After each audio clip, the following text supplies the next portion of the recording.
Magandang oras mga kababayan, narito na ang pinaka-latest update natin sa magiging lagay ng ating panahon ngayong araw at sa susunod na 24 oras. Naglandfall na si Bagyong Luis sa kalupaan ng bansa at mas lumalakas pa ito at bumilis ang galaw.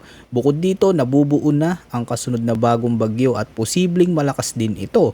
Alamin natin ang pinakabagong impormasyon dito para naman lagi kang updated sa lagay ng ating panahon. I-click mo lang ang subscribe button. Sa kasalukuyan, ang sentro ni Tropical Depression Luis ay tuluyan ng naglandfall sa Isabela. Taglay nito ngayon ang maximum sustained winds na umaabot sa 55 km per hour malapit sa sentro, may gustiness hanggang 65 km per hour at ang central pressure ay nasa 1,004 hectopascals. Sa kasalukuyan, kumikilos ito pa north-northwestward sa bilis na 15 km per hour at ang lawak ng sirkulasyon nito o strong winds nito ay umaabot sa 200 km mula sa sentro. Dahil dito may nakataas na tropical cyclone wind signal number 1 sa central at eastern portion ng Cagayan, Isabela, Quirino, eastern at southern portion ng Apayao, eastern portion ng Kalinga at sa may eastern portion ng Mountain Province of Aurora. Sa ilalim na signal number 1, ang wind threat ay strong winds na may lakas ng hangin na abot sa 39 hanggang 61 km per hour at may warning lead time na 36 hours at may minimal hanggang minor threat sa buhay at ari-arian. Ngayon, dumako muna tayo sa heavy rainfall advisory dahil isa ito sa mahalagang bantayan ngayong araw dahil kay Bagyong Luis at sa pinalalakas nitong habagat. Inaasahan ng pinakamalalakas na pag-ulan na abot sa mahigit 200 mm na ulan sa Pangasinan. Dito, mahalagang maging alerto dahil maaaring magdulot ng seryosong pagbaha at pagguho ng lupa lalo na sa mga mababang lugar at bulubunduking komunidad. Samantala, nasa 100 hanggang 200 mm naman ang posibleng bumagsak sa La Union, Tarlac, Zambales at Bataan. Habang aabot naman sa 50 hanggang 100 mm ang inaasahang ulan sa Ilocos Sur, Benguet, Ifugao, Mountain Province, Nueva Vizcaya, Quirino, Nueva Ecija, Aurora, Bulacan, Isabela, Pampanga, Metro Manila, Cavite at sa may Batangas. Gasapit naman ng August 5, mananatiling mataas ang banta ng heavy to intense rain na abot sa 100 hanggang 200 mm na ulan sa La Union, Pangasinan, Tarlac, Zambales, Bataan at sa may Occidental Mindoro. Sapat pa rin ang ganitong dami ng ulan para magdulot ng localized flooding at landslide, lalo na sa mga mababang lugar, gilid ng bundok at mga komunidad na may mahinang drainage system.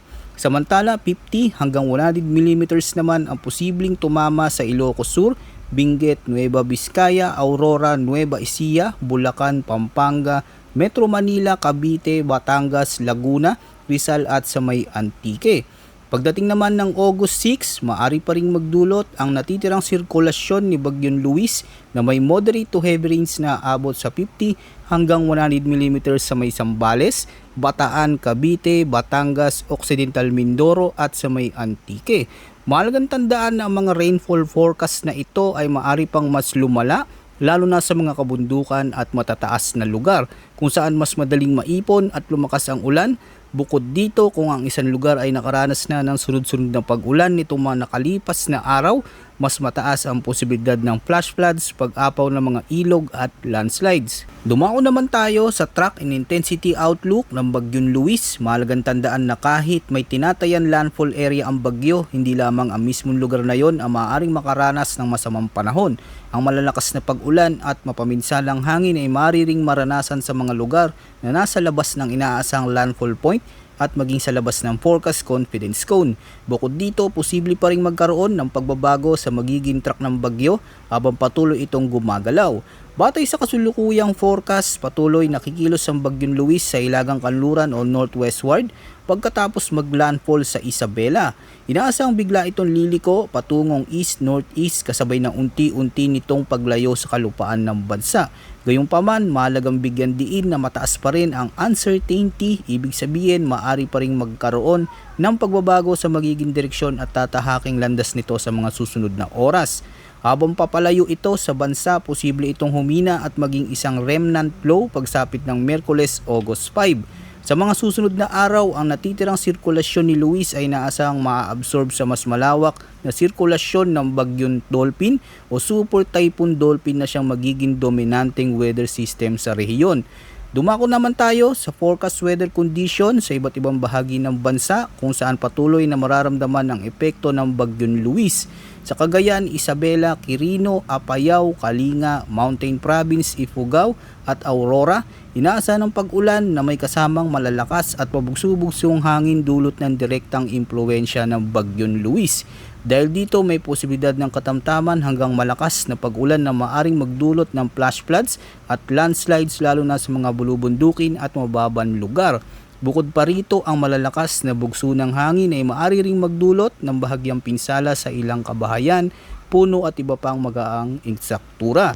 Samantala sa Metro Manila, buong Ilocos Region, Calabarzon, nalalabing bahagi ng Cordillera Administrative Region, nalalabing bahagi ng Cagayan Valley, nalalabing bahagi ng Central Luzon, Occidental Mindoro, Oriental Mindoro at sa may Marinduque, makakaranas ng maulap na kalangitan na may kalat-kalat na pag-ulan at mga thunderstorm.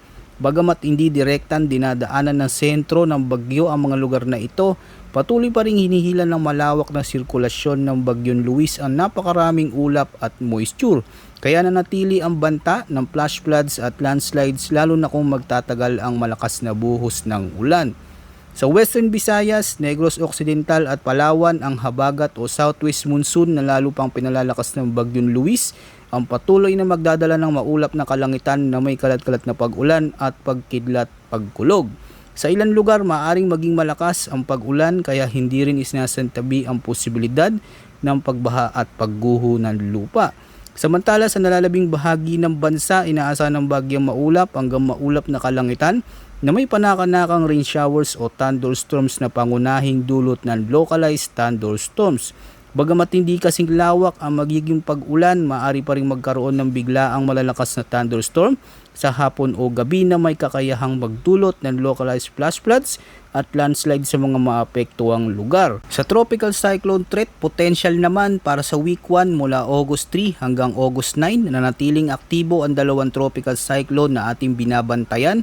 Una, ang Bagyong Dolphin ay nanatili sa loob ng Pag-asa Monitoring Domain at patuloy na kumikilos pa hilagang kanluran patungo sa hilagang bahagi ng Taiwan. Sa kasalukuyan, hindi ito inaasang magkakaroon ng direktang epekto sa kalupaan ng Pilipinas, subalit patuloy pa rin itong minomonitor dahil sa isa itong malakas na sistema sa rehiyon. Samantala, ayon naman sa forecast, ang Bagyong Luis na kasalukuyang kumikilos pa northwestward ay inaasahan na itong unti-unting hihina sa loob ng linggong ito habang papalayo sa bansa. Gayunpaman, kahit humihina ang bagyo, maaari pa rin itong mapagpatuloy ang malalakas na pag-ulan, pabugso-bugsong hangin at mapanganib na kondisyon ng karagatan sa ilang bahagi ng Luzon, lalo na sa mga lugar na maaabot ng malawak nitong sirkulasyon. Pagsapit naman ng week 2, mula August 10 hanggang August 16, may binabantayan ang forecast model na isang tropical cyclone vortex o TCLB na maaring mabuo o lumitaw sa silangang bahagi ng Pag-asa Monitoring Domain. Sa ngayon, mababa pa ang posibilidad na ito ay tuluyan maging isang ganap na tropical cyclone sa loob ng naturang linggo. Ibig sabihin, wala pang malinaw na sinyalis ng agarang pagbuo ng panibagong bagyo, ngunit patuloy itong sinusubaybayan dahil maaari pa ring magbago ang kondisyon ng atmosfera sa mga susunod na araw.